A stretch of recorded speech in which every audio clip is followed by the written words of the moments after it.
Me, what's up, Doc? Bugs Bunny here letting you know that you're watching As the Real Toys with Daniel Saletti.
And welcome once again to As the Real Turns, your place for all things movie and television. And we've got another great show for you, part of our big summer's theme this year. But before we go anywhere, let's go to our entertainment update.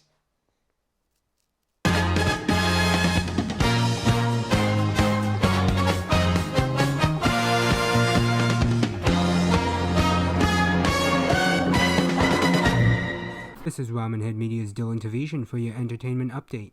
Today's updates include a death, a film, and a series. As I'm sure you've all heard, Hollywood has lost the great James Caan. Caan had a widespread career including The Godfather, Misery, Brian's Song, and Elf. He was 82 years old and will be missed. Wow, that was weird. Usually you guys just, put my name in the jingle bells or something. Next, say the magic words. Hocus Pocus is getting a sequel. The beloved Halloween classic debuted in 1993 and featured 3 resurrected witches in Salem.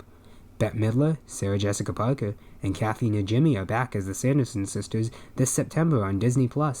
So come, little children, and they'll put a spell on you. Lock up your children! Yes, Salem, we're back!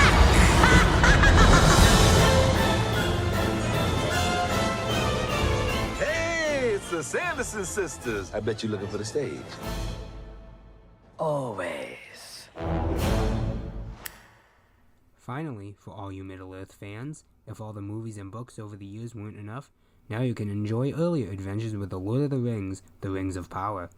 This not only serves as a prequel to the original series, but also to The Hobbit. This precious series will stream on Amazon Prime in September.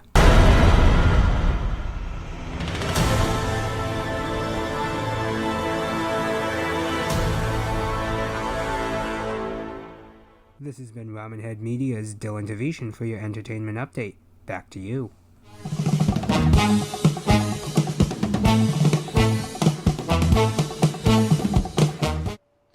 And thank you so much for doing that, Dylan. Yes, Dylan is a long-term friend of mine who has been doing a lot of film, and if you want to check out some really creepy and experimental and just flat-out weird stuff, check out Ramen Head Media on YouTube. There's some really cool stuff there. So, once again, like I said, we are doing part 2 of our big theme this summer. It is banned 60 years this year officially, filled with entertainment, wonderful locations, wonderful gadgets, and wonderful girls. Yes, of course, we're talking about part 2 of James Bond 007.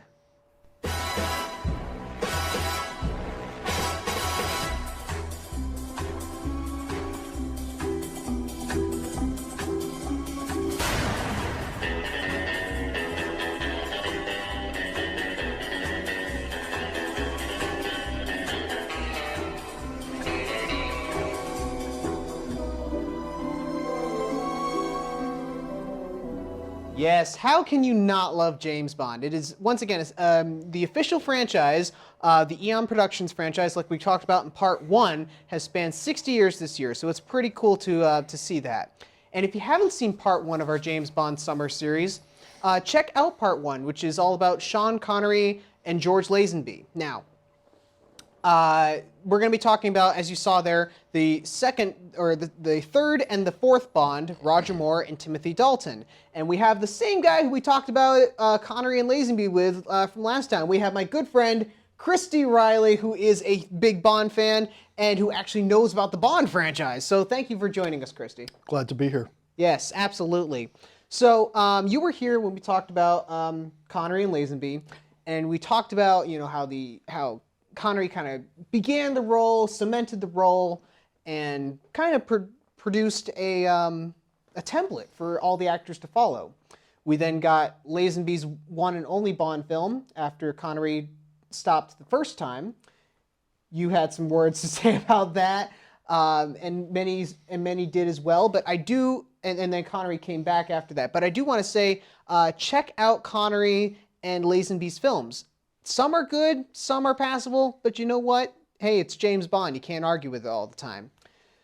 So after Connery left for the second time, after 1971's Diamonds Are Forever, which some people were mixed on because of how haphazardly it was put together, they couldn't get Lazenby back, so they were out. So producers Albert Broccoli and Harry Saltzman, Eon, United Artists, MGM, all those people were off to find a new Bond. And they settled on a TV star from a show called The Saint. And they settled on a guy named Roger Moore. And Roger Moore then said, okay, and made his Bond debut in 1973's Live and Let Die. So yes, Live and Let Die. I also first want to state here that we're going to be talking about Roger Moore and Timothy Dalton. So Roger Moore is my personal favorite Bond. He is the man that I always see, think, and know when I think James Bond. But let's talk Live and Let Die. Live and Let Die is Moore's debut as Bond, and it's about basically how Bond infiltrates a black, drug dealing crime ring that also has a voodoo tarot theme as well. And along with Roger Moore, we have Yaphet Kotto, famous for Aliens fame. And making her film debut is brand new Bond girl, Jane Seymour. Yes, Dr. Quinn, Medicine Woman. The other thing about this film is, as we watch the trailer here, there it is right there. We have the theme song done by Paul McCartney and Wings, Live and Let Die. I want to make it a staple here that the song Live and Let Die is not from Shrek 3. It is instead from the Bond film, Live and Let Die. Look it up. Come on. Anyway, there's a lot of different things in this movie. You can definitely tell it's a different vibe with Roger Moore here. We have a brand new Kickin' Bond theme with the song. Beautiful Bond girl with Jane Seymour. And a different vibe altogether. It's a little long with some boat chases here and there. An awesome bus chase as well. And then also, it's just, it's not Connery, it's not Lazenby, because Roger Moore is delivering his own sense of Bond in the form of some humor here. So with all that, as we watch the trailer here, Christy, tell us about Roger Moore and Live and Let Die.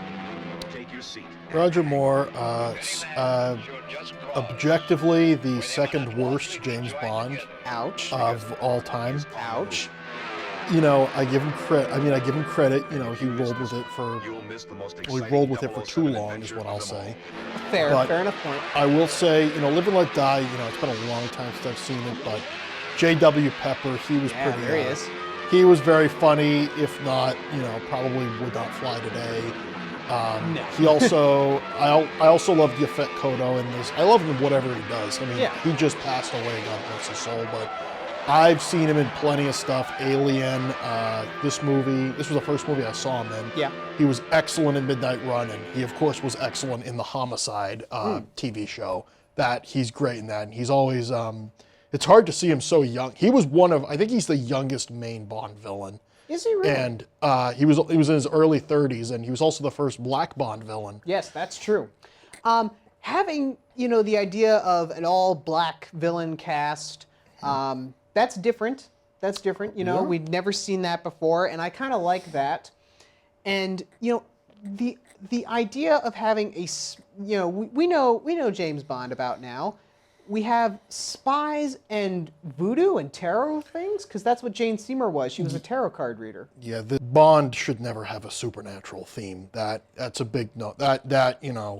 This is the only one to have a supernatural theme, and I think it's a weak Bond film overall. I didn't mind it too much. I mean, there's significantly much worse out there, but overall. Black Queen on the Red King, Miss. Solitaire. My name's Bond. James Bond. I know who you are, what you are, and why you have come. You have made a mistake. You will not succeed. Rather a sweeping statement, considering we've never met. Oh, fascinating. Well, that's you, quite obviously. An amazing resemblance.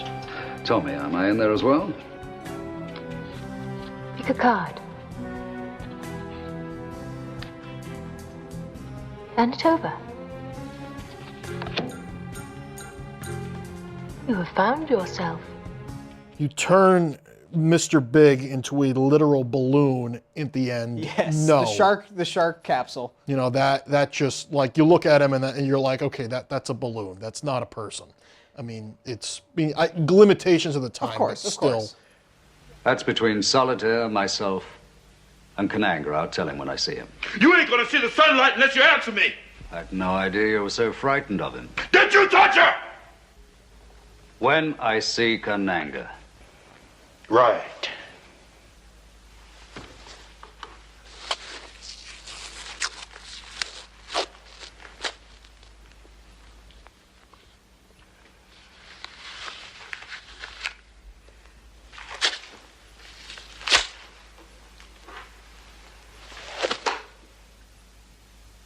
Quite revealing.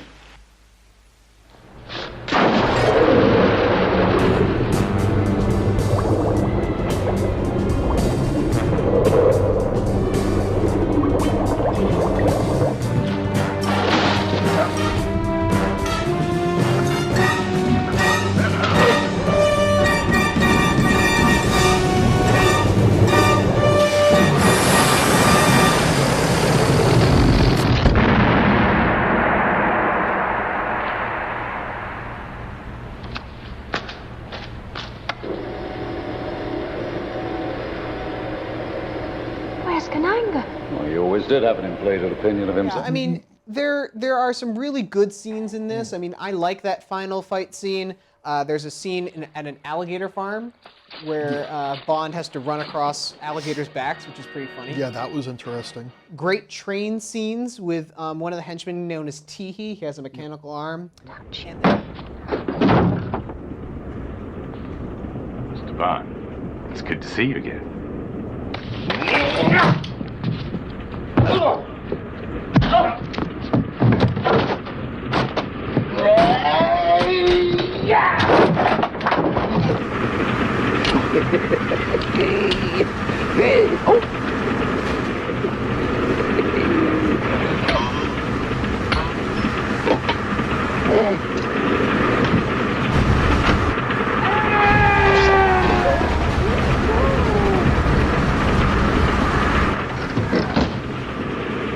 Well, that wasn't very funny. Now what are you doing?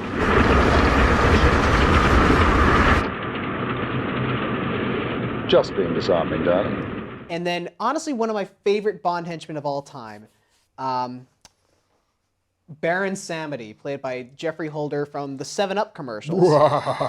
That laugh, you know, say what you want.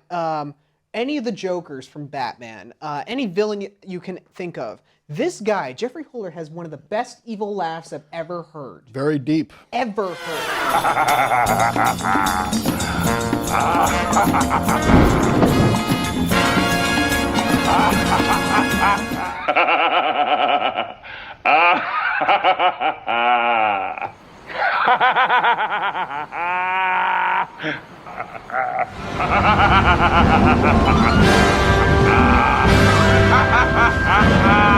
I mean, if you want to get a chance to check out a good Bond film, it's different. Yeah, the supernatural theme is weird, I'll grant you that.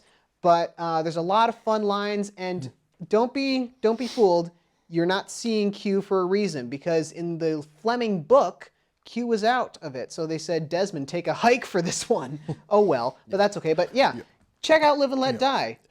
Really fun stuff. I think one of the reasons they actually also didn't have Q in it, because I think it had less to do with the books, because they, especially back in these days, these are some of the Bond films were some of the worst book adaptations of all time. Fleming is long dead by 1973. Oh yeah, he'd been dead for 10 years. Yeah. And I think it was also said in an interview that they wanted to kind of take the emphasis off of gadgets in the movie, which honestly, that's honestly what makes Bond awesome. So I like Q. I'm a gadget guy. Yeah, I'm a gadget guy. I mean, Bond still has the magnetic watch, I believe it is, in this film.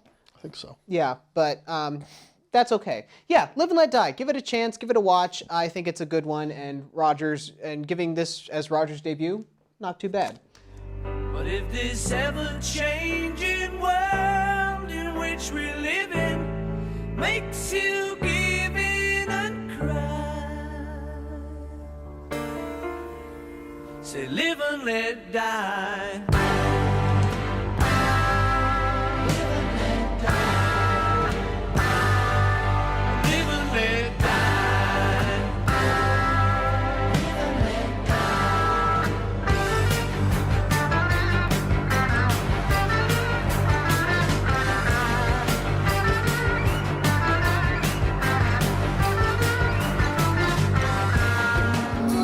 There's one thing in this world that I like better than a corned beef on rye. It's chicken pot pie.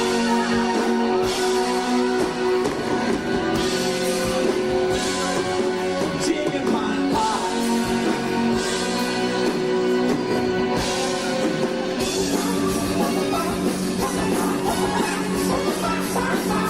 Roger did have a different approach to Bond. I mean, he looks slightly different, a slightly lighter shade of hair. Many people, like my mother, find him very attractive. And he was funnier. So when it came time for his second outing as James Bond, the producers said, we want you to tone it down a little bit and be more like Connery. Okay. So this is where we get 1974's The Man with the Golden Gun. So The Man with the Golden Gun has a lot running on it because, you know, you have a new Bond doing a second film, unlike Lazenby. And like I said, they want him to do it more like Connery. They want him to play it straighter. And, you know, I don't know. I don't even know if the film needed him to play it more straight, but what we have here is this ultimate match for Bond. I mean, this guy has a golden gun, and he can shoot anybody at any range and get him like that. And this villain is played by Christopher Lee, who is a relative of Fleming. Yep. So that's pretty cool. We also have a couple different Bond girls here. We have Maud Adams making her first Bond girl debut. And then we also have Britt Eklund in this film with again, one of those classic Bond girl names, Mary Goodnight. I love that name. There she is. So, that being said, even though it's played more straight, I mean, we saw there in the trailer, Roger's kind of hitting Maud Adams like Connery.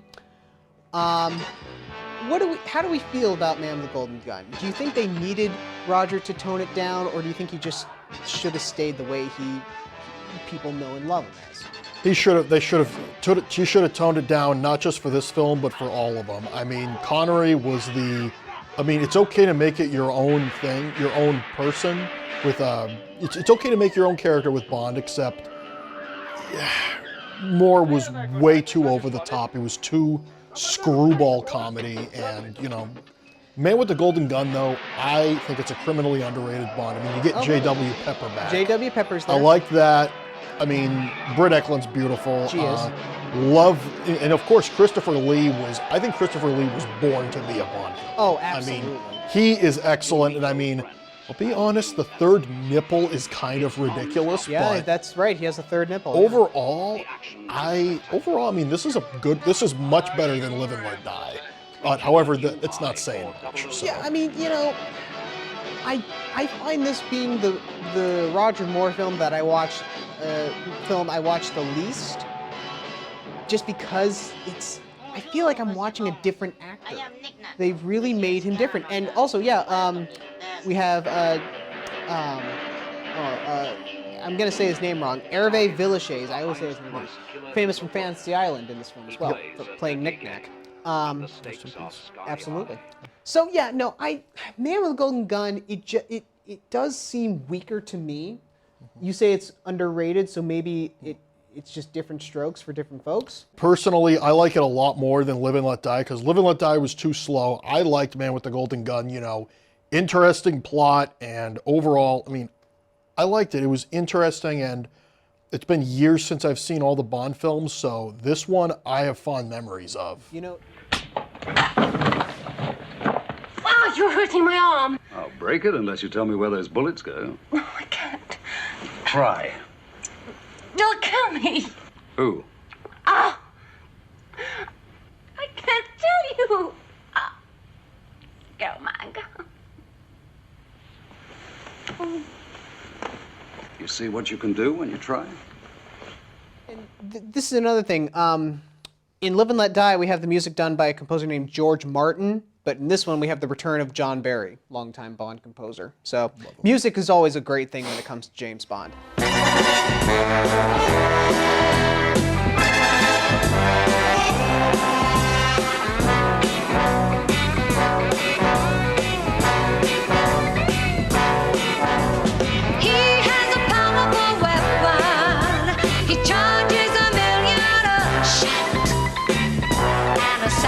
That's second to none, the man with the golden gun. Good night, good night. Sleep well, my dear. No need to fear. James Bond is here.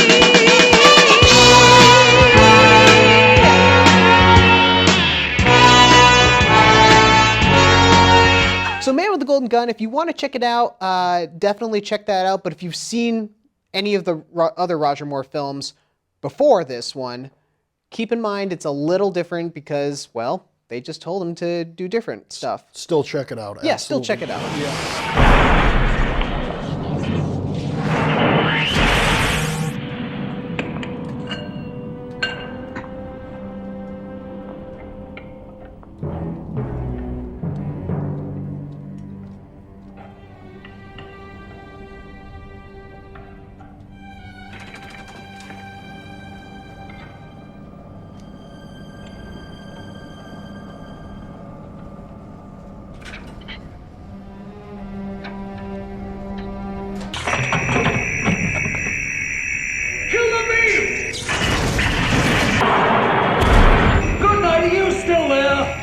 It'll be on the auxiliary feedback circuit.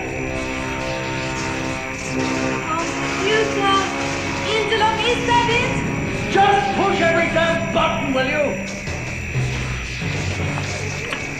Oh yeah, and also with Man with the Golden Gun, and here we say goodbye to Harry Saltzman. That's right, and that's a good segue. Yeah. So after Man with the Golden Gun, Harry Saltzman leaves the Bond franchise. He just sells his half, and Broccoli decides just, okay, it's mine now. Sure, I'll take it. Yeah, I think Saltzman went to Broadway.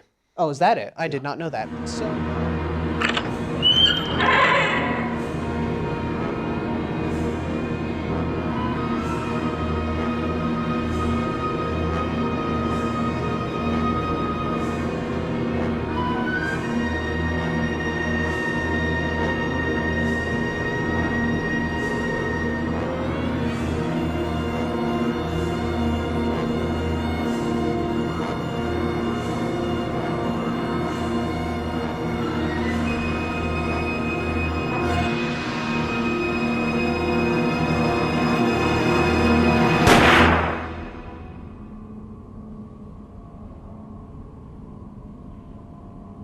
that. So, with Broccoli being the sole producer now of James Bond, I mean, he has other ones like Michael G. Wilson and his daughter eventually, Barbara Broccoli.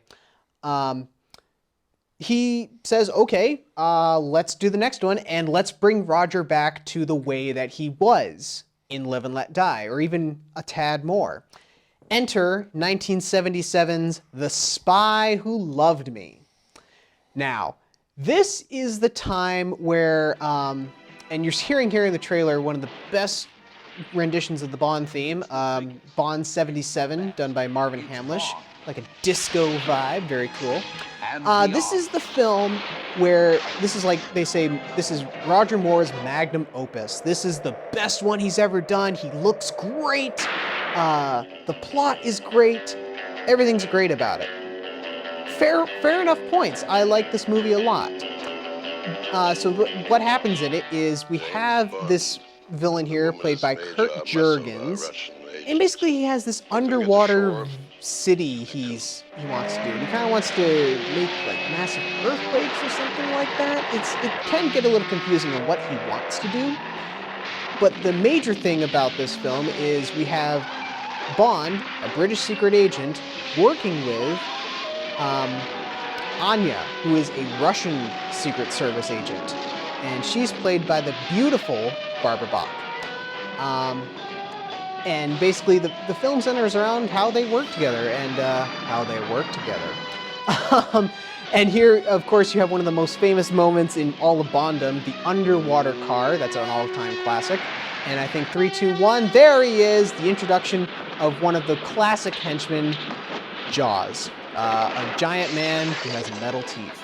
So as we watch the trailer here, Christy, do you think this is Roger's magnum opus? Is it really as good as people make it out to be, or is it just, oh, yeah, it's a good flick? It's good, but it's not, I mean, I think there's better, more films. I mean, this one's good. I mean, back from what I probably just have to watch it again, but yeah. I will say this, Ringo, you're a lucky man. Yes, Ringo Starr, the Beatle, is married to Barbara Bach. Yeah, and also Jaws, I mean, you guys couldn't really see it very much in the trailer, but if you look at his hand on Roger Moore's like neck, his hand is giant. Oh, it's huge. Yeah, he's one of those giantism guys who, and he was massive. He's massive. Yeah, he's right up there, you know, with like character, like Lurch and.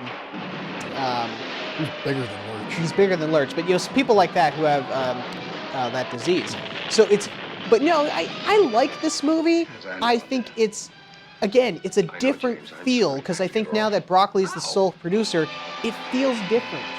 I get a different vibe from Live and Let Die, Man with a Golden Gun, and this. Yeah, I mean, this is where I get a little disappointed, because Spy Who Loved Me has the villain blowing up the top of the world and then making a brand new underwater. Yeah, the underwater city. Yeah. And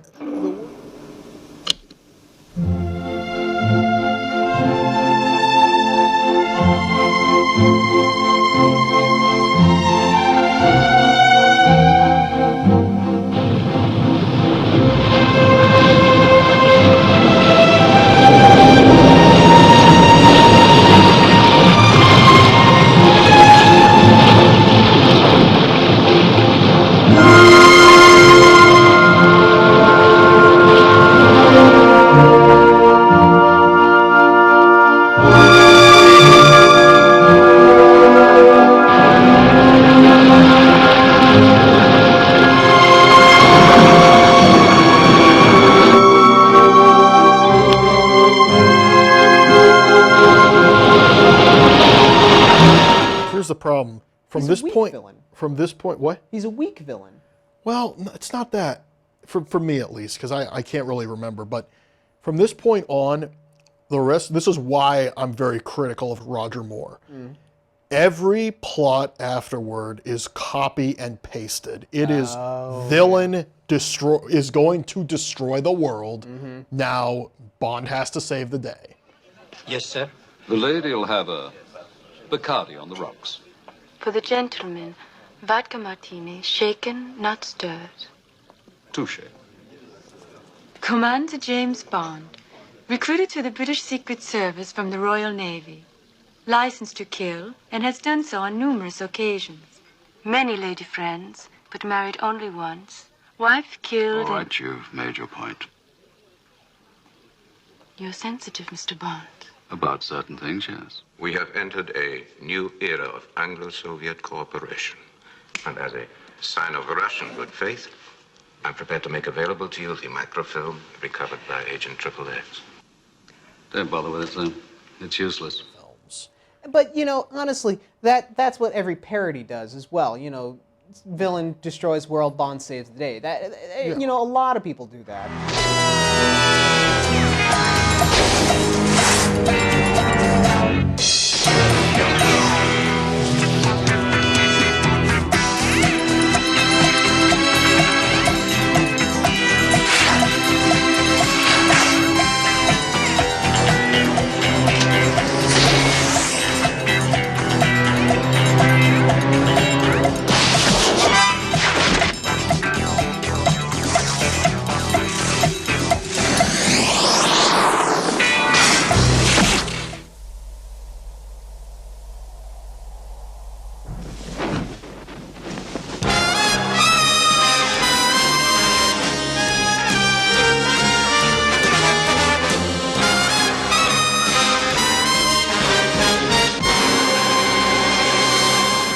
Sometimes up and down, but again, there are some great aspects, like Barbara Bach is beautiful, great theme song. Baby, you're the best. I wasn't looking, but somehow you found me. I tried to hide from your love, but like heaven above me, the spy who loved me is keeping all my secrets safe tonight. There's rabbit and piglet and there's owl, but most of all Winnie the Pooh. Winnie the Pooh, Winnie the Pooh, tubby little cubby all stuffed with fluff. He's Winnie the Pooh, Winnie the Pooh, willy-nilly silly old bear. Spy Who Loved Me, if you want to check that film out, by all means do. And I mean, you're gonna love it because, hey, Jaws! Look at those metal teeth. This is adorable. So vigilant, so near him that he gave me his face, my own. I am a pharaoh's companion, and I am he, the pharaoh.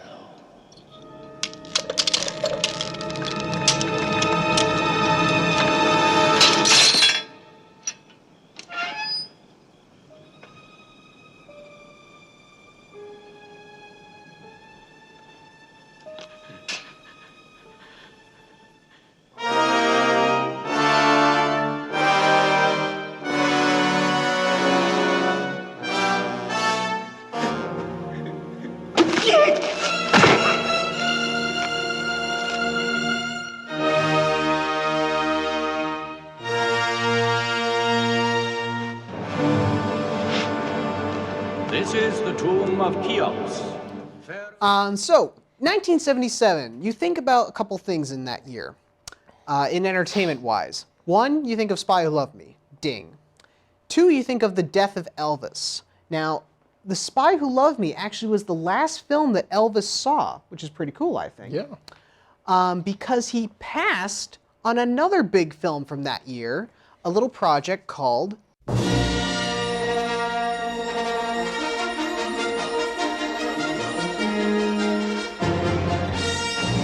Now, Star Wars was so huge that everybody wanted a piece of it.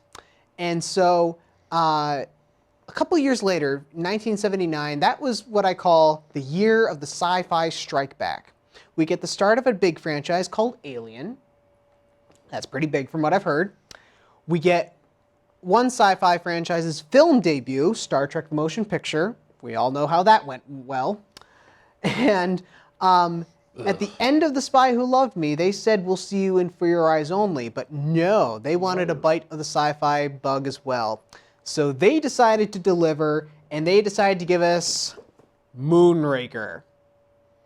So I'm going to say it out right now, and I want to make this perfectly clear to everybody. Moonraker is not what you think. It is not just those 4 forbidden words, James Bond in space. It's not, because although the plot centers around that, I'd probably dare say 75% of the film takes place on Earth. We have some great shots featuring a glass factory in Italy. We have some awesome scenes here shot in Rio de Janeiro. And as you can see, we have the return of Jaws because he was so popular in Spy Who Loved Me. We also have one of the best and most beautiful Bond girls, in my opinion, Lois Chiles as Holly Goodhead. And as you'll see in the trailer, we have a great villain, given the dialogue and plot he was given. Hugo Drax, played by Michael Lonsdale. So, a lot of cool things in this film.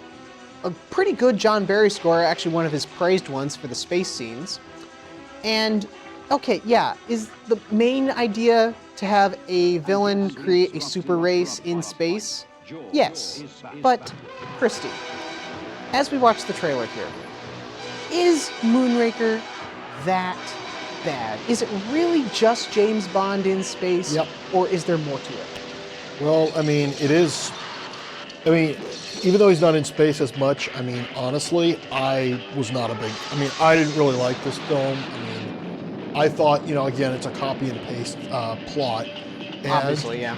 On top of that, excuse me. I mean, I like Jaws. I like how he becomes a good guy at the end because, he and his, some girl that he ends up shacking up with, I mean, they can't be part of the master race because Jaws doesn't have any teeth. He's too tall. Right. And the girl's got glasses, but, which is weird. And we'll see some really cool shots of those space scenes right here. And I really liked, but I liked Holly Goodhead. I mean, yes. I mean, if I do meet her, I hope that name, lives up. It's a classic Bond girl name. It really is. Yeah, but yeah, I mean, overall, I mean, I think the biggest problem was that they cranked the more cheesiness amp to 11 in this. I mean, it is absolutely ridiculous in this, and yeah, it's one of my biggest problems with it. Yeah, I mean, I do agree the scenes where Jaws and his new girlfriend appear, I think it's a little hokey. There's actually like that classic Romeo and Juliet theme even played, and he even talks for the first and only time in the series. Also, another funny musical cue, Bond is riding a horse and they play Magnificent Seven. I just think that's kind of clever. But yeah, no, a lot of things do get kind of silly in this movie. You can clearly see the Star Wars influence, even with like laser beam. Wow. But yeah, no, a lot of people team this up with The Spy Who Loved Me because they say, again, Roger looks great, the plot is fun, the villain is interesting, the girl is beautiful, blah, blah, blah. Is that now he's in his 50s, and I mean, I guess he's roughly... By now? I didn't think by now. By Moonraker, he's 52. Oh, okay. He was about to be 50 in Spy Who Loved Me, but in Moonraker, he's now about 52, so he's around the same age as Connery was in the movie we don't talk about. Yes. But yes. Which I haven't even seen. But yeah, I mean, overall, so from now on, I mean, after this movie, like once we get into For Your Eyes Only, I'm just gonna start referring to him as Old Boy.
I mean, how can you argue with a classic suit like that? I mean, he never wore this gray space suit in the film, but a lot of production and promotional stuff he did. And he did a lot of promotional stuff, actually, for this film, so that's kind of interesting. Good afternoon. Can I help you? Yes, my name is Bond. James Bond. I'm looking for Dr. Goodhead. You just found her. A woman? Your powers of observation do you credit, Mr. Bond? Here, in the untainted cradle of the heavens, will be created a new super race, a race of perfect physical specimens. You have been selected as its progenitors. Like gods, your offspring will return to Earth and shape it in their image.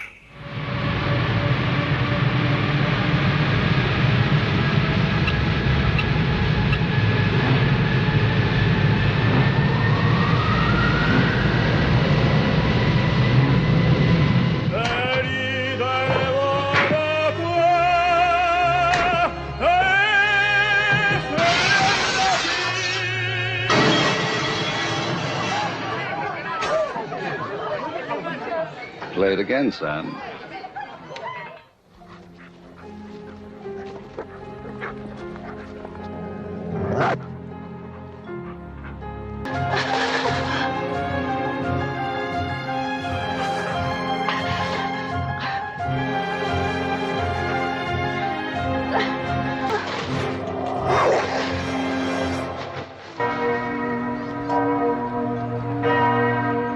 My God, what's Bond doing?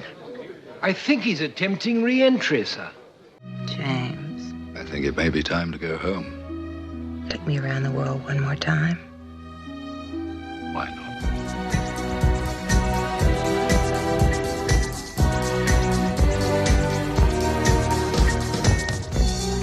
Where are you?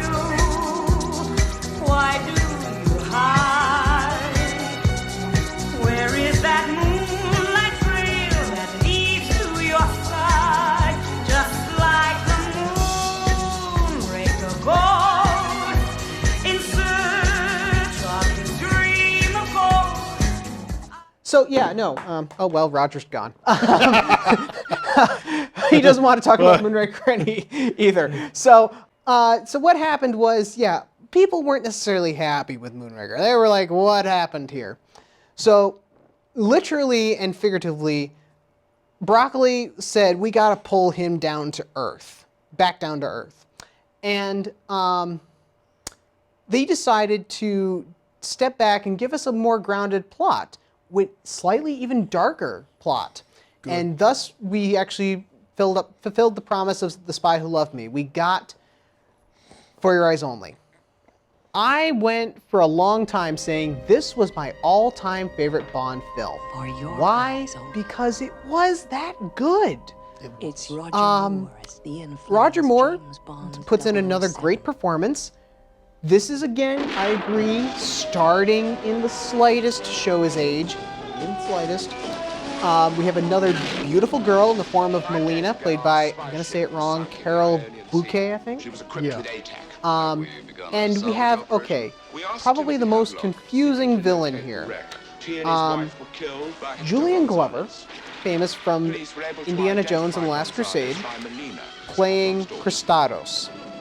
And this is also known as that Bond film that has the Greek theme, because there's a lot of Greek things in this film. I say it's confusing because, you know, you think one person's the villain, but oh wait, no, this person's the villain, no wait, now this person's the villain. It gets a little confusing on that end, but the action scenes are fun. The music is great, done by Bill Conti, famous for Rocky, Karate Kid, and North and South fame. And this is also, unfortunately, the first film not to feature M, because unfortunately Bernard Lee did die after the filming of Moonraker, so oh well. But we will fix that in the next film. Actually, he was supposed to be in For Your Eyes Only, and he actually did, I think, film a scene, but he was so weak that he just said, I can't do this. Like, Fair enough. I'm gonna die. Like, I can't film any scenes. I'm sorry, guys. Fair enough. He died. shortly after. Also, interesting fact about this movie, the opening pre-title sequence features, okay, get ready, a man who is in a wheelchair, who has a neck brace, key point, who is bald, and who has a white cat. Now, Christine, would you believe that is not Donald Pleasance, not Telly Savalas, and not even Charles Gray? No, of course not. I don't even know who it is. Huh? I don't even know who it is. Of course not. Well, here's the thing. That's obviously supposed to be Blofeld, but here's the thing. We actually can't say Blofeld thanks to Mr. Kevin McClory. Thank you, Mr. Kevin McClory. Anyway, let's go back to the plot of For Your Eyes Only. What do you think of For Your Eyes Only? Really liked it. I mean, honestly, it was like a callback to the older Bonds. I think it was excellent. I mean, Roger Moore is great in this, and also we have in that we have that character. Oh, BB Doll. BB Doll. Who? BB Doll. It's funny. She's actually younger than the Bond girl by a year. So she looks young, but she's not. Yeah, and she's actually a real figure skater who went into acting for a little bit, and yeah, she tried to, you know, Bond does this classic thing with every Bond girl in every film, but she forced himself on him, and he's like, no thanks. No thanks. It feels that she's which too I give him credit for. I give him credit for. What do you think of this movie? Overall, I like it. I mean, it's a callback. The song is excellent. Yeah, Sheena Easton, yeah. And you see her on screen, too. Yes. And, but unfortunately, tragedy did strike on this film. During one of the sledding scenes, a stuntman did get killed. Oh, yes, I think I did hear that. Paolo somebody. He had Yeah. some, ethnic name. But Yeah. But overall, I mean, the Bond girl was good. She was unique. She's not constantly smiling or anything. And she's a fighter with their crossbow and everything. Yeah.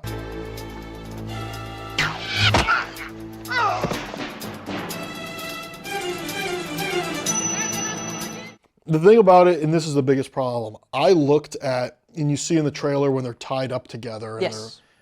I remember, there's a picture of that I saw somewhere, and she's actually smiling in this picture. Yes.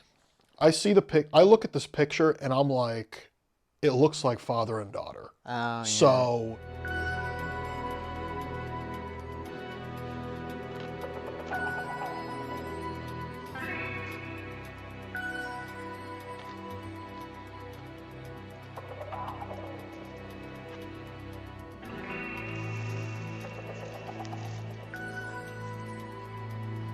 They're like they could be his kid, except for Maude Adams. Yeah, and you know, I understand that. You know. Don't you like me? Why, I think you're wonderful, Bibi, but I don't think your Uncle Ari would approve. Him? He thinks I'm still a virgin. Yes, well, you get your clothes on. I'll buy you an ice cream. They have an audience to look after. That's the thing. That's the one thing. So. Нет!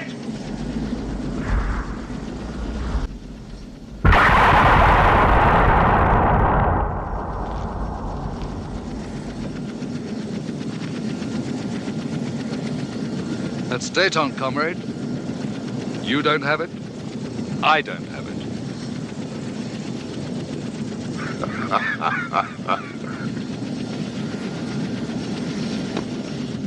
But yeah, no, I like For Your Eyes Only. There's a lot of great locations. It's actually it's one of those Bond films good to watch in wintertime. There are a lot of winter scenes, I think. Yeah.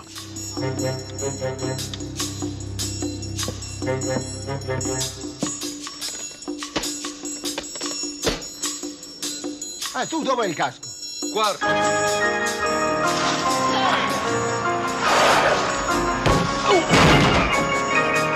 Guarda, c'è un pazzo qua.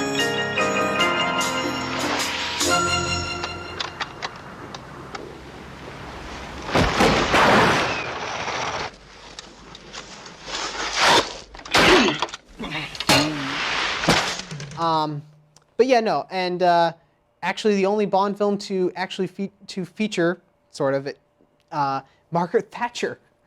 No kidding. Well, not herself, but someone playing her. Obviously supposed to be Margaret Thatcher.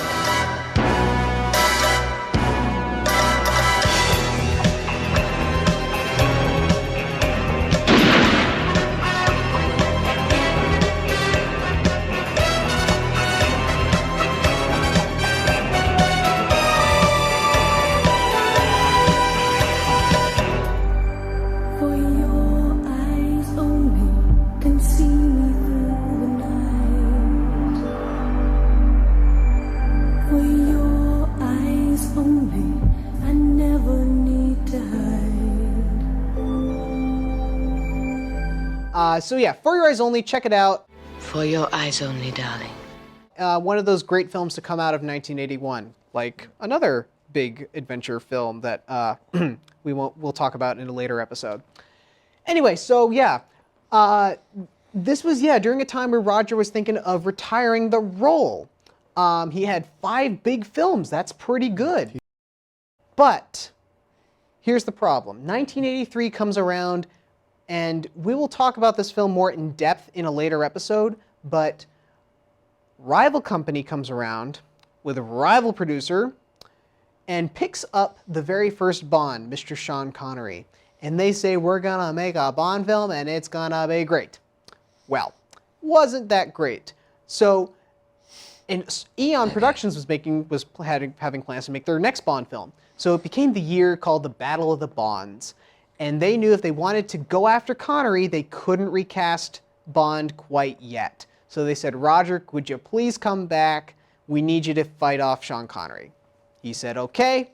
Thus we got 1983's Octopussy.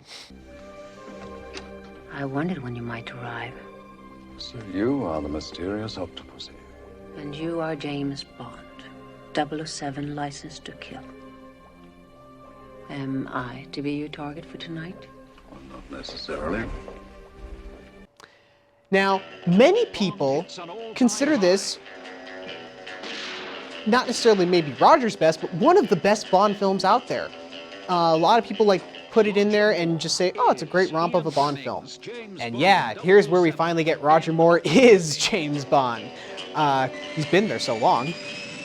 So what Octopussy is about is that we have Bond coming in contact with a woman named Octopussy. That is her name. And what she basically is, she runs this traveling circus, and the person that she works with within this circus kind of wants to take over the circus and have a drug deal, and there's a lot of Cold War stuff here with the Russians. Of course, we always have the Russians involved with Bond. I mean, come on. But again, it's a little confusing with that, and she's centered here in India, but the guy's centered in Russia, and he's working with the Russians. It gets a little confusing, but the thing that's unique about this film is that we have an actress who is returning to the role of a Bond girl, just a different character. Maud Adams from The Man with the Golden Gun. She plays Octopussy. Now, what's that? She gets a promotion. She gets a promotion, yeah. She doesn't die necessarily. She doesn't die in this one. That's kind of cool. So, Christy, tell us, how do you feel about Octopussy? Is it actually just a fun romp Bond film, as everyone says it is? You know, put it in, have a good time, or are we starting to lose it even more? This is easily one of. I would say this is. I wish it was Connery. I would say that this is one of Moore's best, if not his best. Probably, I really liked Octopussy a lot. I found it very entertaining. It really is. And my bad, I should have called him old boy. But I mean, I did like the Louis Jordan. He was very good in the. That's his name. Thank you. Yep. In the thing, he was good. Actually, he was one of them. No, that's the henchman. Carmel Khan is the henchman. Yeah, but it's a very good film. We get one of Bond's partners in this. We get 009 appears briefly in a clown suit. In a clown suit. And Moore does too. He has to suit up in the clown suit. At the we see General Gogol again. General Gogol comes back. He's one of the good Soviets. Yeah, and General Gogol is a recurring frenemy, we'll call him, who's kind of not the leader of the Soviet Union, but one of the high generals of the Soviet Union, and he helps Bond, he doesn't help Bond. He helps Bond, he doesn't help Bond. On and off. No, I mean, this is a really good film. Another great theme song done by Rita Coolidge, All Time High. We're an all-time high. We'll change all that's gone before, doing so much more than falling in love. On an all-time high, we'll take on the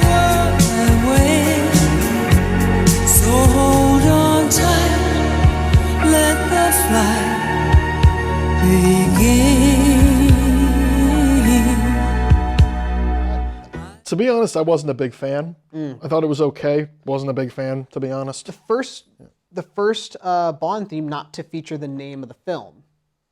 Yeah. Understandably, because I think it would be very hard to put the title of the film into a song. But hey, Shirley Bassey did it for Moonraker, so how hard could it possibly be? Step on it. This should shake them off.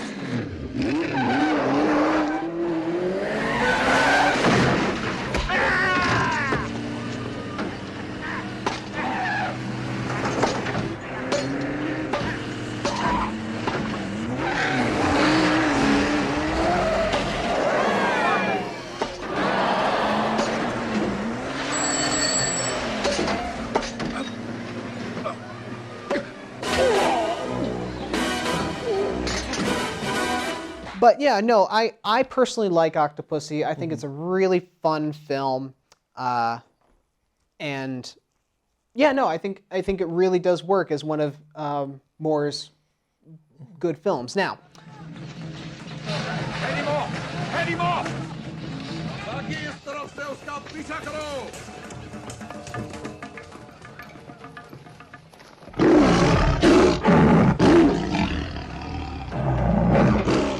Sit.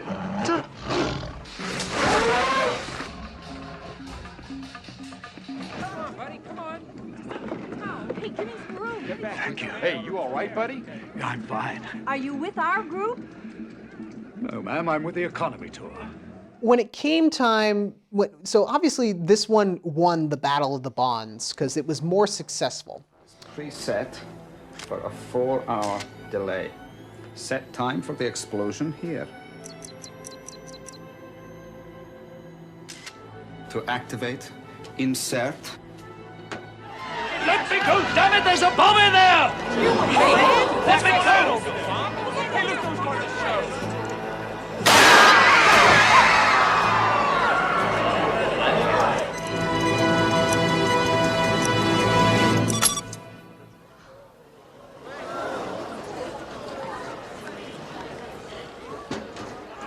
Now?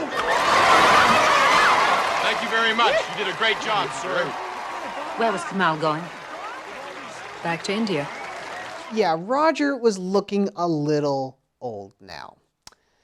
And if you asked me, this would have served as a great finale for him. This go out on a high note. A lot of people liked Octopussy, and it was a good film to end on, I think. Unfortunately, 1985 comes around, and they say, Roger, can you do one more? Roger Moore. And so he does, and he comes back in A View to a Kill. Now, A View to a Kill has a couple things going for it. First of all, one heck of a theme song done by Duran Duran. Love that song. You hear that on the radio sometimes, and it is so darn good. Also, wow, what a villain in the form of the ever-popular Christopher Walken. Yes, Christopher Walken was a Bond villain. And his plot in this film is to basically take over Silicon Valley. He wants to take it over, put a new, blow it up and computerize it and take it over, stuff like that. And who's gonna go up against him? Well, James Bond. And his henchman in this, henchman, is Mayday, played by Grace Jones. Who, wow. But there he is. There's James Bond, folks. Roger Moore. So what happened initially was he went through a little nip and tuck in between Octopussy and A View to a Kill, and that's why he looks the way he does in this movie. And who is he getting together with in this film? We have good Lord, I'm blanking on her name. Tanya Roberts, thank you. Tanya Roberts, who just did die. Yeah, for real. For real this time, yeah. And she plays, oh in my opinion, the most annoying Bond girl, Stacy, because she just yells and yells and yells. But what else does this film have to offer? Some great chase scenes in San Francisco. We have some fun explosion scenes and some fun fight scenes on a blimp. And also, you can play a fun game in this movie. Try to spot Roger's stuntman. So, with all that being said, how do we feel about it? Okay. I will say this before I get into all the crap I'm about to put on this. The main theme. Be a little nice. The main theme is amazing. Yes. Probably one of, if not my favorite Bond theme. The rest of the film is hot garbage. I mean, let's face it. Okay, so Stacy, I'll be honest, Tanya Roberts is pretty hot. I think she's really... She's not my cup of tea. She is actually, like, you know, as annoying as she is, I mean... keep her mouth shut. She's even hotter. But I think Grace Jones was an excellent henchwoman. Really? I don't know about being in bed with Bond, but... That's uncomfortable, yeah. That I was don't an know uncomfortable about being scene. in bed with Bond or my...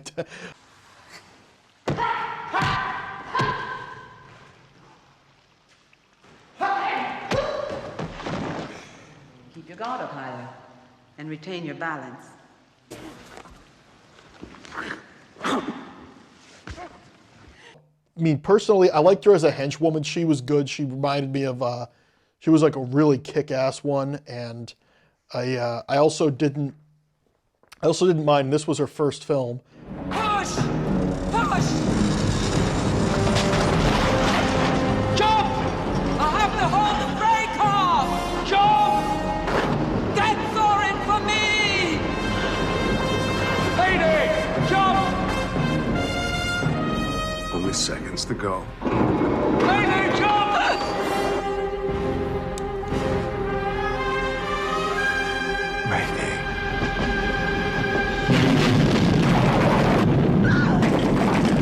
Jenny Flex. Oh yes, Jenny Flex, yes. Yeah, who became an Indiana Jones girl. That's right.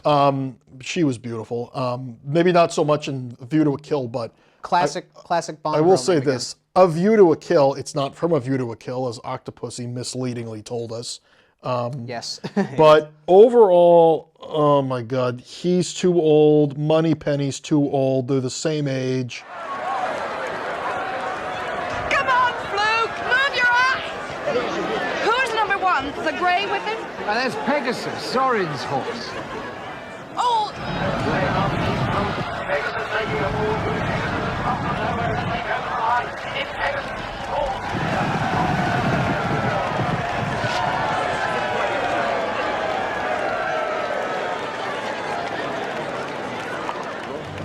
Moneypenny, beer, darling, would you, and collect that for me? And I'll buy you dinner when we get back. I mean, I did like the symbolic, ending where James Bond literally throws in the towel, but at the end of the film. But oh, is that what that meant? He's in a shower with Stacy, lucky guy, and then Q has this robot trying to spy on them because they think he's dead, and then he throws a towel on the robot. He's throwing in the towel. I had no idea that's what that meant. Also, I love Christopher Walken, no disrespect, Absolutely. but this was the wrong role for him. I mean, if you want a hammy Bond villain, which there are tons of them out there, this is the guy to definitely play that role. Of course.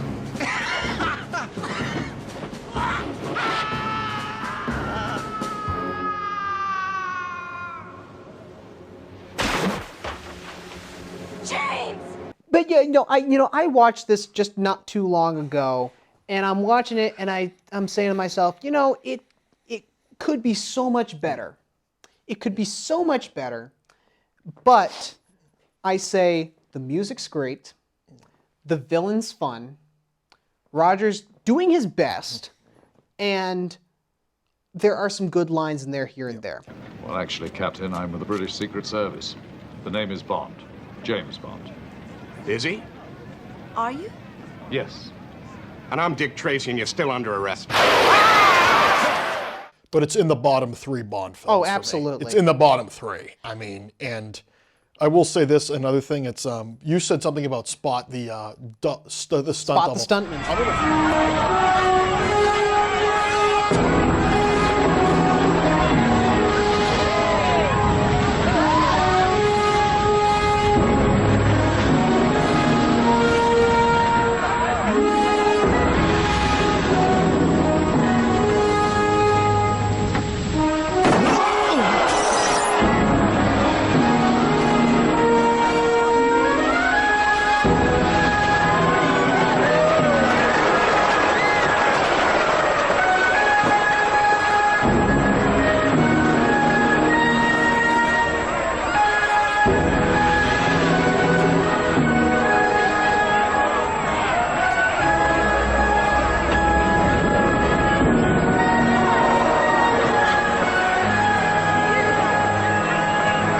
So as a stunt double for running because he thinks he looks stupid running. Because, Yes, yeah, no. I just found that out. So in later films, I think around Octopussy and this one for sure, he had a stunt double for running. You're playing James Bond. Yeah. But anyway, so was this a great finale for Roger Moore? No. Not so much. Again, in my opinion, I will always love Roger. He is, in my opinion, still the best Bond because of the way he just says those lines and does a lot of those scenes. He is a great Bond. He is always in my heart, and he is truly missed, I think. Yeah, honestly, good for you for not being Lazenby. That's all I'll say. Until we dance into the fire, that fatal kiss is all we need. Dance into the fire, to fatal sounds of broken dreams. Dance into the fire, that fatal kiss is all we need. Dance into the fire, when all we see is the view to a kill. When all we see is the view to a kill. Anyway, still, nobody does it better than him for me. Nope. They knew that since this didn't end well, and because Roger was now gone, audience still got used to him. They did like his performances, and they said, okay, we gotta recast him first of all, and then how are we gonna ease this new guy in? Well, they finally got one guy who they were trying to get all the way back in '69 with Lazenby. They got one guy finally, all the way from back then, to say yes. That man was named Timothy Dalton. Now, Timothy Dalton is a diehard Bond fan of the books. He's read all the books, and he knows how to take Bond in a serious route. And so what he brings to the table is 2 new films, starting with 1987's The Living Daylights. Now, The Living Daylights is that ease-in film for Dalton. Here he is doing his gun barrel, and I say it's an ease-in one because the producers were trying to say, well, we gotta include the humor in there, but we also want to make it serious the way Dalton wants it.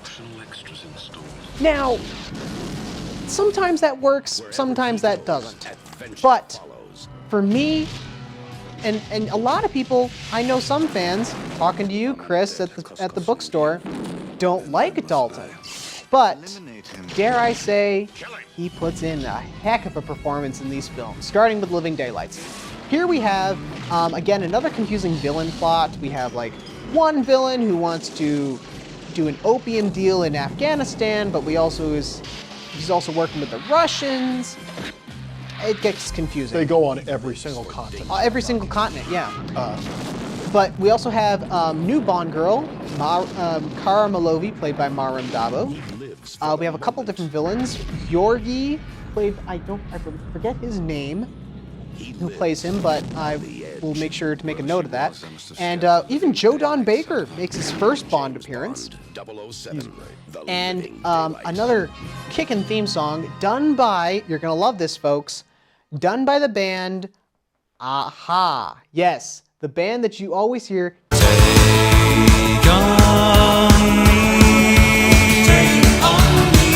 That band did the theme song to James Bond, The Living Daylights. It was whoever was relevant at the time, basically. That's basically every Bond theme. Whoever is the most relevant singer, they usually get that. Sure. And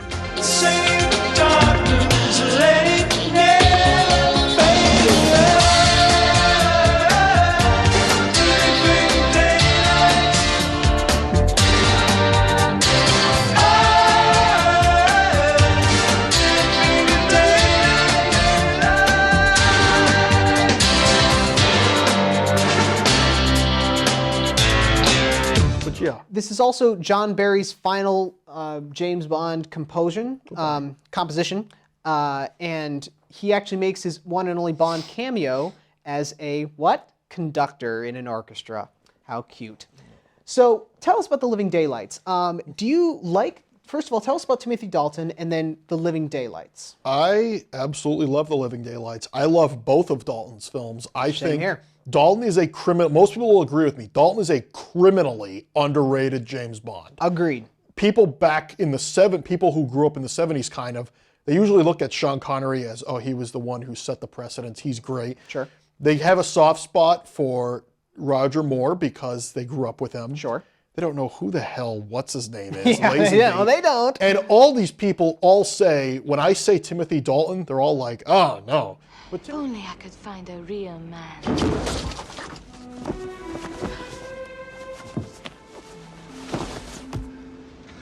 I need to use your phone. Should call you back. Who are you? Bond, James Bond.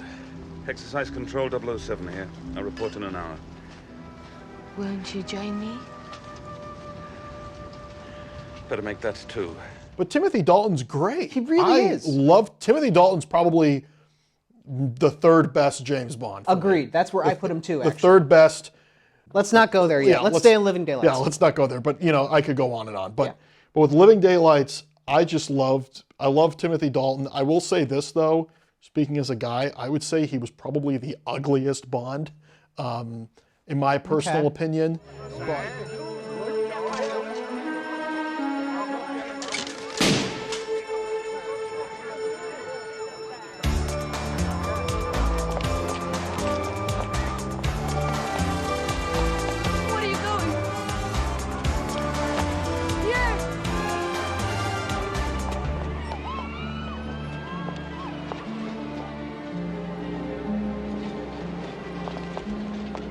What's the matter? Bad accident back there. Did you hear? Actually, I do want to briefly talk about the casting for Living Daylights because it was very, very interesting. So when he was 22 back in 1969, as you said, they tried to get him, and he wisely said that he was too young for the role. Yes, that's correct. They tried getting him again years later. He said, I think I'm still too young. Correct. They tried again at some other time, I think, but I think he was busy with something else. But for Living Daylights, he said, I'm too busy. So they tried to get, and I just mentioned him, Pierce Brosnan for the role. They tried to get him back in 1987. Unfortunately, he was still doing Remington Steele. And he was going to take it because he didn't think Remington Steele was going to be renewed. However, it did get renewed, and so he said, I can't do it anymore because it just got renewed, so I got to go back. And then at that time, coincidentally, Dalton's like, oh, I'm free now. And they're like, okay, let's take him. And also, Sam Neill from Jurassic Park was in the mix there during that time. Yep, as was Mel Gibson.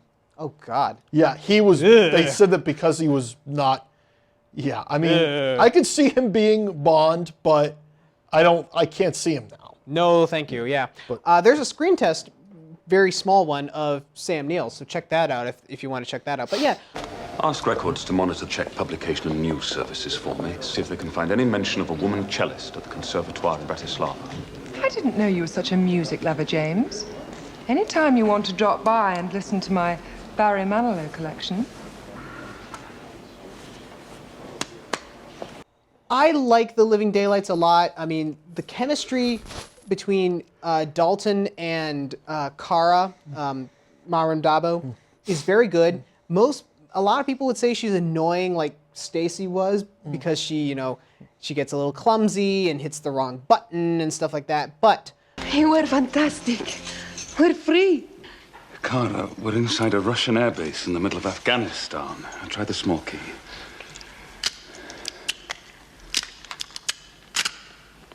At least we're together. Terrific. Come on. I think that she is really, really talented, and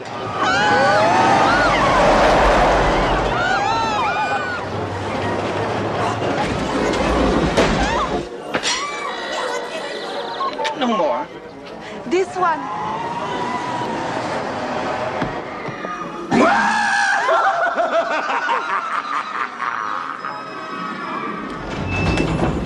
What's wrong? Why do we stop? I arranged it. We could be here all night. Don't think. Just let it happen.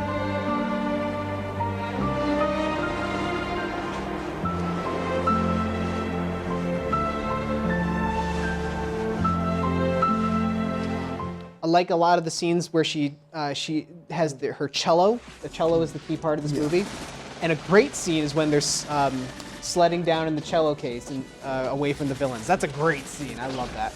And Daniel, there's a lot less sex in his Bonds because the AIDS epidemic was going on, and they decided, let's make Bond be careful. Because, you know, that is, you're actually absolutely correct about why that was the reason. Yeah, no, that's exactly the reason why. Because, you know, as uncomfortable some of the scenes were in A View to a Kill with Roger Moore, you know, he's still James Bond. He still has to do everything that you expect him to do. But yeah, no, it's very much toned down. Do they kiss and stuff like that? Sure, but yeah, it was very much toned down for this film for that reason. So that is very interesting. But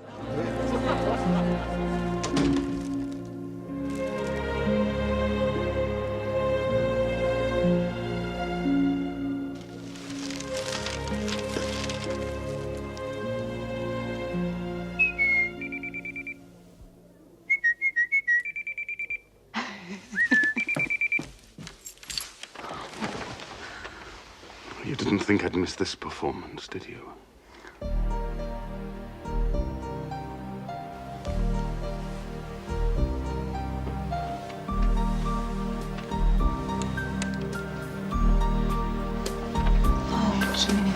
If there was a man I could dream of, I'd dream about a dream come true. So yeah, The Living Daylights was a great, great introduction for Dalton. I dare say maybe he should have started in A View to a Kill, because it was a little bit much more his territory. But you know, nah, it was too hammy. Too hammy, okay.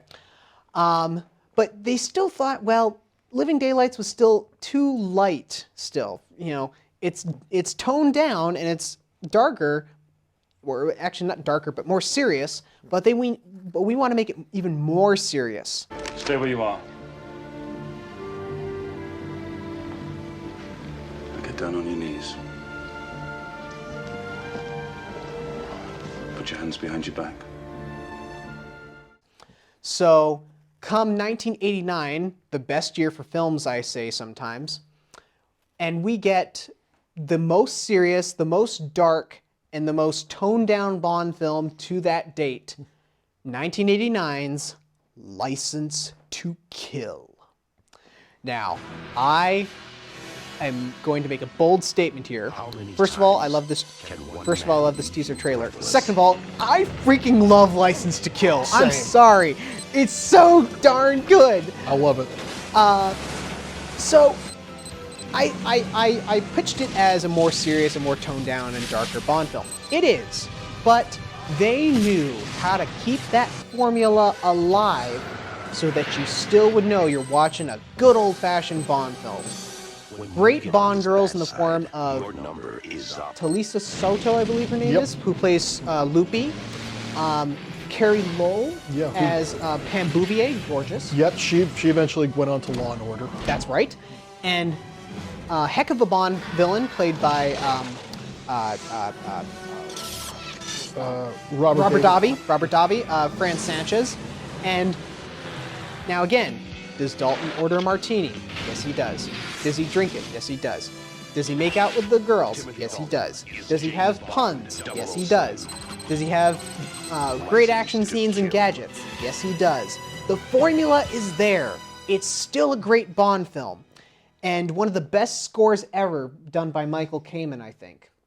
And an okay Bond theme done by the ever popular Gladys Knight. I loved that theme. I mean, I thought she was great, and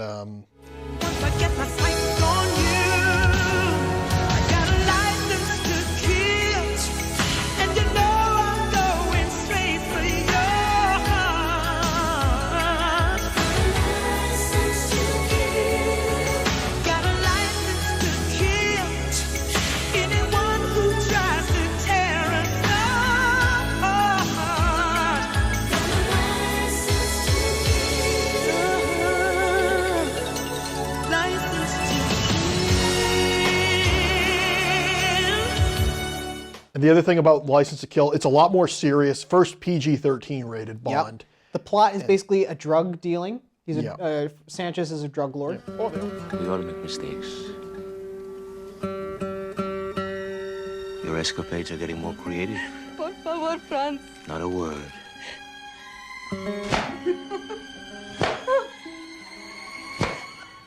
Bolt your door. Who whipped you? Sanchez? It was my fault. I did something wrong, made him angry. Well, they almost. Oh yeah, and also Bond goes rogue. Bond goes rogue. He doesn't. He's not taking any orders from his superior. Though usually he'd go a little bit off, but this time he's full on. Like, I'm not taking orders from my boss now. This private vendetta of yours could easily compromise Her Majesty's government. You have an assignment, and I expect you to carry it out objectively and professionally. Then you have my resignation, sir.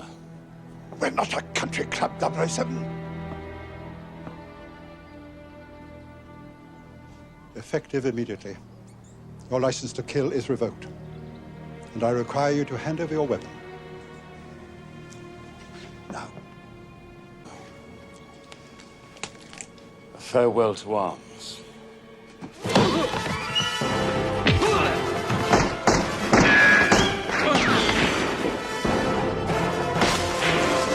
Don't get too many people! The thing about this movie is that it was the first, you know, the plots have deviated from the titles of Fleming's books, but this was the first full-on, not to even have a title coincide with Fleming's books. It just was called License to Kill. And it was originally going to be called License Revoked, because in the film, Bond gets his license to kill revoked. Yeah. You know, and that's what makes him, that's what gets him to go rogue. Yeah. But the thing is that the English and the British there didn't think the Americans knew what revoked meant. So they decided to call it License to Kill. Yeah. I think that's a little bit insulting. Yeah. But,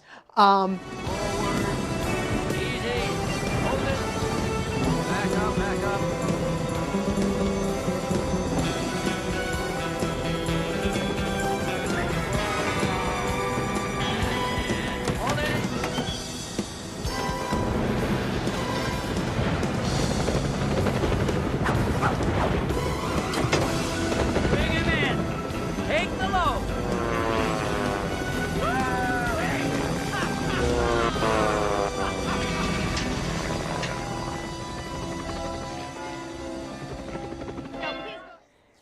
you know, we've had drug dealings before in the past with Bond films. You know, it's like when a villain takes over the world. We've had that before. Yeah. Do you think that having that be bigger in this film and have it be a more prominent point was a good idea?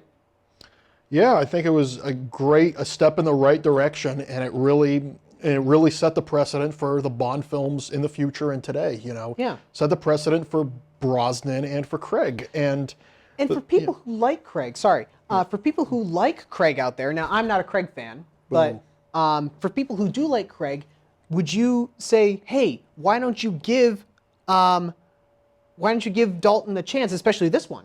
Oh, absolutely. This one is definitely, I mean, I love this one. It's more serious. I mean, think about it, and I mean, spoilers ahead.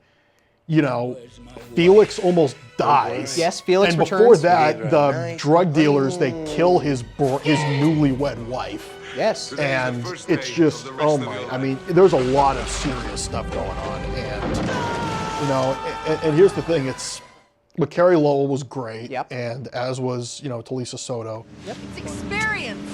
A few inches higher, it'd have been your head. Look, I just saved your life back there. If it wasn't for me, your ass would have been nailed to the wall.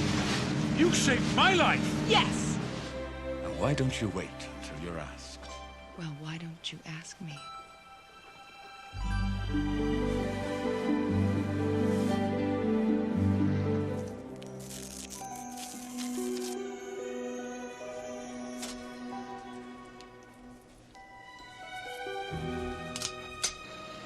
But, I mean, also the drug dealer gets arrested, breaks out of prison, and then I don't know how he's able to kind of just waltz around, not, even though he's technically a fugitive at this point, but I don't know. But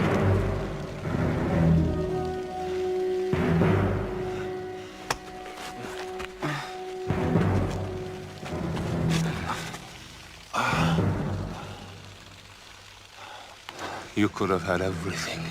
Don't you want to know why?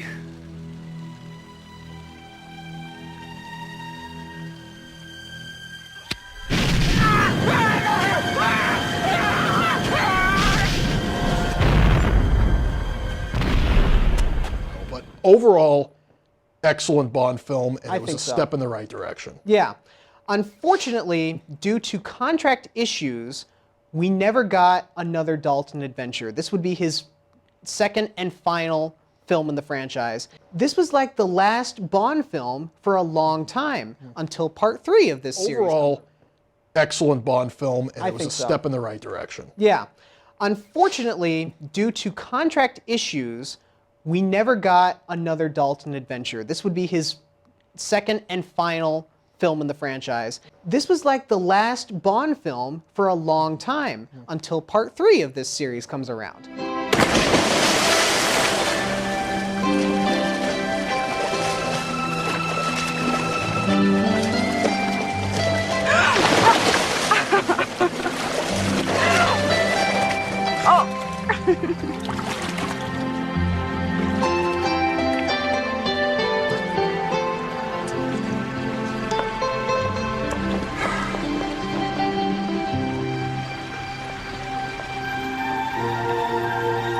Why don't you wait until you're asked?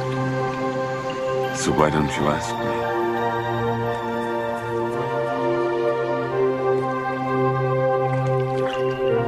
Used to be that I believed in something. Used to be that I believed in love. Do you think that this was a good finale for James Bond at this point? Because we didn't know it was going to be the finale, but it turned out that way. I mean, at the moment, yeah, I mean, I think it was definitely a great way to end it, but yeah, I think there was definitely more to come. Yeah, I mean, absolutely. Oh, James, I wanted you to have something. You know the tradition? The next one who catches this is the next one who... No. Thanks, Stella. It's time I left. Oh, James.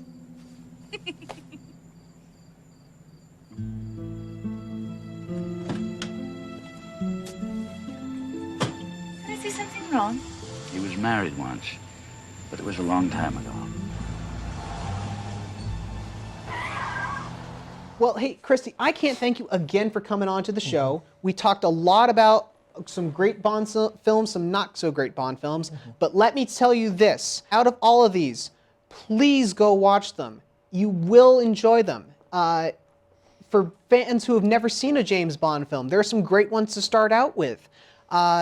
Check out Roger Moore, he's a great guy. Check out Timothy Dalton, he's underrated. So definitely check those out. But before we leave, let's now go to our favorite game in the world. Let's go to Who Are You?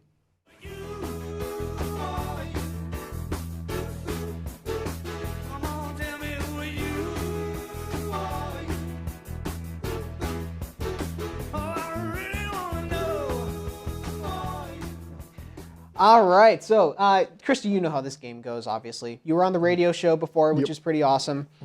So I'm going to play a clip. You're going to tell me who it is and or what it is from. So let's roll the clip. We have this running bit that we do where we put each other's names in the shuttle log when we didn't actually take a shuttle out. And then when the other one finds out, it's just like, oh my God, embarrassing. I didn't take that shuttle. Ah. Okay, so Christy, let's go over to you. Who is that and or what is it from? I mean, knowing you, it's Seth MacFarlane, The Orville.